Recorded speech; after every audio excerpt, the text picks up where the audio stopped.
Because your path to captaincy was slightly different, Gary, wasn't it?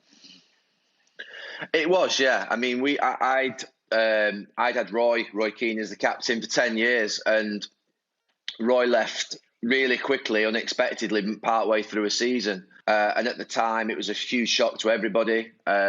You could never replicate Roy Keane. I'd worked when I first came into the first team under Brian Robson, then Steve Bruce.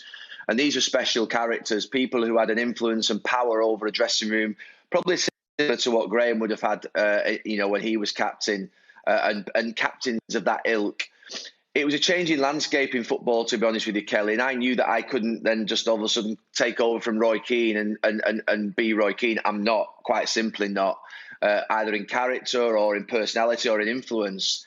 And I think that I'd worked under Tony Adams with England as well. And these were great, great captains. But in a way, I think the way in which I sort of decided to go about it was, one, to be true to myself. I've been the PFA union rep since the age of 23. I believed in players' rights. I believed in players sticking together, as obviously did Roy, and Sir Alex always put that into us.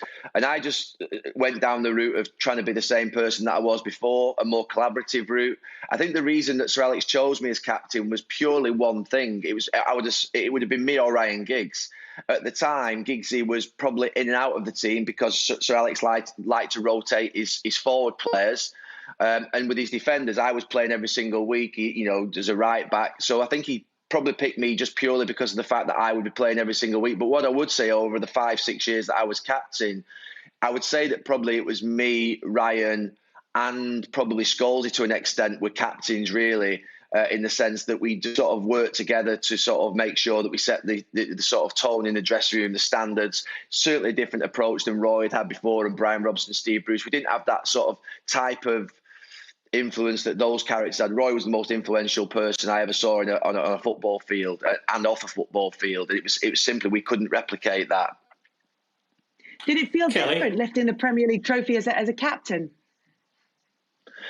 It did feel different. It did feel different. The thing with me, Kelly, I got injured about a year after taking the captaincy, and that became really difficult for me because I felt as though I wasn't contributing like a captain would do for my last 4 years of my career. And I actually remember going to see Sir Alex one pre-season. I think it was about the third year that I was captain, and it was obvious then we had an amazing team. Ronaldo, Rooney, Tevez, Giggs, Scholes, Carrick, Ferdinand, Vidic, Evra, Van der Sar. There were some great personalities and great players in that group. And I went over to Sir Alex one day, walking onto the training pitch, and boss, I don't feel worthy of keeping the captaincy anymore. This team's shifted on to a level that I can't compete at. And he said, "You'll keep that effing armband, son."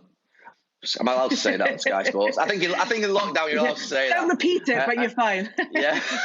And I said, and the reason he gave me, he said, "You and Giggs will rotate it." He said, "If I give it to Ronaldo, Rooney will kick off. If I give it to Rooney, Ronaldo will kick off. If I give it to Vidic, Ferdinand won't be happy. If I give it to..." So literally, I think me and Giggsy kept the armband for about 3 or 4 years, and Giggsy beyond that, just purely because of the fact, the camaraderie in the dressing room, keeping things together. We were the policemen in the dressing room, if you like. We were the older statesmen, and we were setting the example. And Sir Alex wanted to make sure that the team came first, even though, and I felt unworthy as a captain at that stage, to be honest with you.